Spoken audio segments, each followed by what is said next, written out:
राधे राधे भक्तों, आज हम सुन रहे हैं कार्तिक महात्म अध्याय 27 और 28। अब तक की कथाएं सुनने के बाद ऋषियों ने कहा, हे सूत जी महाराज, अब कार्तिक शुक्ल अष्टमी, जिसे गोपाष्टमी भी कहते हैं, का महात्म सुनाने की कृपा कीजिए। सूत जी बोले, हे ऋषियों, बाल्यावस्था में भगवान कृष्ण जी ने कार्तिक शुक्ल अष्टमी से ही गायों को चरने हेतु जंगल ले जाना प्रारंभ किया था, इसलिए यह अष्टमी गोपाष्टमी कहलाती है। सब मनोकामनाओं की पूर्ति के लिए इस दिन गौ का पूजन करके गाय की प्रदक्षिणा करें, फिर गौ के पीछे पीछे कुछ दूर तक चलें। इस दिन श्री कृष्ण भगवान की परम प्रिया श्री राधा जी के नाम से विख्यात राधा कुंड में स्नान करके जो व्यक्ति श्री कृष्ण भगवान का पूजन करता है, उसके संपूर्ण पाप नष्ट हो जाते हैं। गोपाष्टमी के दिन की महिमा का वर्णन करते हुए सूत जी ने आगे कहा, इस दिन सायंकाल गोधूली के समय गौओं के पीछे पीछे चलने से अनेक जन्मों के पाप समूल नष्ट हो जाते हैं। इस दिन गौ का दान करने से असंख्य गौओं के दान का फल मिल जाता है और गाय की सेवा करने से परम पद की प्राप्ति होती है। यदि संयोगवश इस दिन सायंकाल के समय श्रावण नक्षत्र हो तो यह जयंती योग होता है।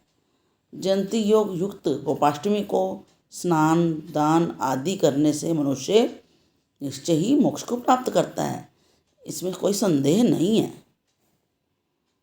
इसके बाद महाराज पृथु ने देवर्षि नारद जी से विनय पूर्वक कहा, भगवान आप सभी वेदों, शास्त्रों, पुराणों के ज्ञाता हैं, तो कृपा करके मुझे यह बताइए किस देवता की कितनी कितनी परिक्रमा करनी चाहिए तथा उसका फल क्या है।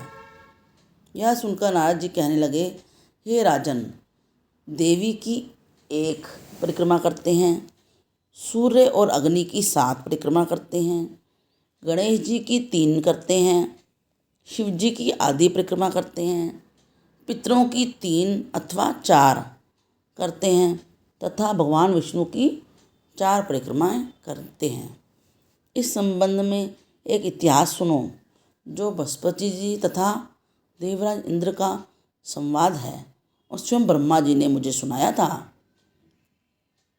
नारद जी ने कहना शुरू किया, वैवस्वत मनवंतर में एक बार इंद्र सहित सब देवता देवगुरु बृहस्पति जी के पास गए और उनसे पूछा, हे गुरु जी, ब्रह्म काल से पहले यह सृष्टि कैसी थी, इंद्र आदि देवता कैसे थे तथा उनका क्या कर्म था।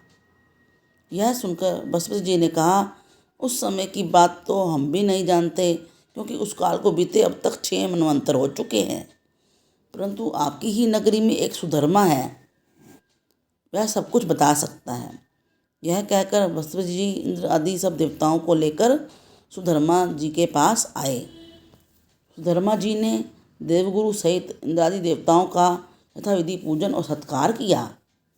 इंद्र सुधर्मा की राजलक्ष्मी तथा वैभव देखकर दंग रह गया और पूछा, हे सुधर्मा, इतनी राजलक्ष्मी तथा वैभव तुम्हें कैसे प्राप्त हुआ? तुमने कौन सा यज्ञ दान तप किया था, जिससे ब्रह्मकाल से पहले की बात भी जान लेते हो? यह जानने की हमारी अभिलाषा है। तब सुधर्मा ने उत्तर दिया, हे इंद्र, जब 4 युगों की 1000 चौकड़ियाँ बीत जाती हैं, तब ब्रह्मा का 1 दिन होता है। उस 1 दिन में 14 मनु और इंद्र होते हैं। जब हम विष्णुलोक में थे, तब वहाँ पर रहते हमारे सामने इतने ब्रह्मा हो चुके कि हम उनकी गणना भी नहीं कर सकते।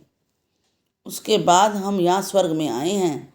हमने जो एकमात्र अच्छा कर्म किया था और इतनी लंबी आयु पाई थी, उसका विवरण सुनो।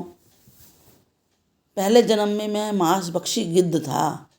एक समय कार्तिक शुक्ल नवमी को विष्णु के मंदिर पर बैठा हुआ था कि एक शिकारी ने आकर मुझे बाण मार दिया, जिससे घायल होकर मैं विष्णु मंदिर में गिर गया। उसी समय मांस के लोभी एक कुत्ते ने आकर मुझे पकड़ लिया। उसे देखकर अन्य कुत्ते भी वहाँ पर आ गए। वह कुत्ता उनसे डरकर मंदिर के चारों ओर चक्कर लगाने लगा। अन्य कुत्ते भी उसके पीछे पीछे भागते रहे। इस प्रकार से सबने मंदिर की प्रदक्षिणा कर ली। इस बीच मेरी मृत्यु हो गई। मंदिर की प्रदक्षिणा से भगवान अत्यंत प्रसन्न हुए और मुझको अपना परम पद दे दिया। यह बात सुनकर इंद्र तथा अन्य सभी देवता अत्यंत प्रसन्न हुए। उन्होंने भी भगवान का पूजन करके प्रदक्षिणा की। इसके पश्चात नारद जी ने इस नवमी तथा भगवान की परिक्रमा का महत्व बताते हुए आगे कहा, हे राजन, कार्तिक शुक्ल नवमी सतयुग की आदि तिथि है। उस दिन भगवान की पूजा, प्रदक्षिणा, व्रत, दान, तप तथा यज्ञ करने से कई गुना फल मिलता है। यदि कार्तिक शुक्ल नवमी को मथुरा में जाकर भगवान का पूजन और प्रदक्षिणा की जाए तो उससे अनंत फल की प्राप्ति होती है। प्रदक्षिणा करने में जितने पग उठते हैं उसके उतने ही कुल वैकुंठ में वास करते हैं। यदि मथुरा नगरी बहुत दूर हो तो अन्य किसी धार्मिक स्थान पर प्रदक्षिणा करें।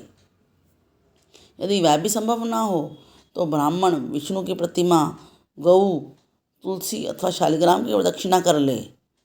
समुद्र सहित संपूर्ण पृथ्वी की परिक्रमा करने से जो फल मिलता है वही अनंत पुण्य फल तुलसी जी अथवा शालिग्राम जी की प्रदक्षिणा करने से ही प्राप्त हो जाता है।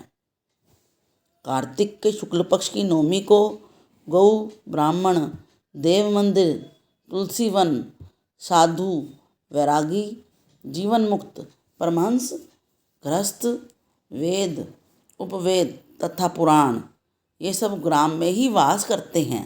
अतः अपने ग्राम की प्रदक्षिणा करने मात्र से भी सभी की प्रदक्षिणा हो जाती है। ग्राम की प्रदक्षिणा करने के लिए प्रातःकाल ब्रह्म मुहूर्त में उठकर शौच, स्नान आदि से नित्य क्रम से निवृत्त होकर कमंडल हाथ में लेकर ओम नमो भगवते वासुदेवाय मंत्र का जाप करते हुए सूर्य उदय होने से पहले ही प्रदक्षिणा प्रारंभ कर देनी चाहिए। ब्राह्मण देवस्थान अर्थात मंदिर, तुलसी तथा शालिग्राम की मूर्ति की परिक्रमा सूर्योदय के बाद भी की जा सकती है। इति अध्याय 27 और 28 समाप्तम। हरे कृष्ण कृष्ण कृष्ण हरे हरे, हरे राम राम राम हरे हरे।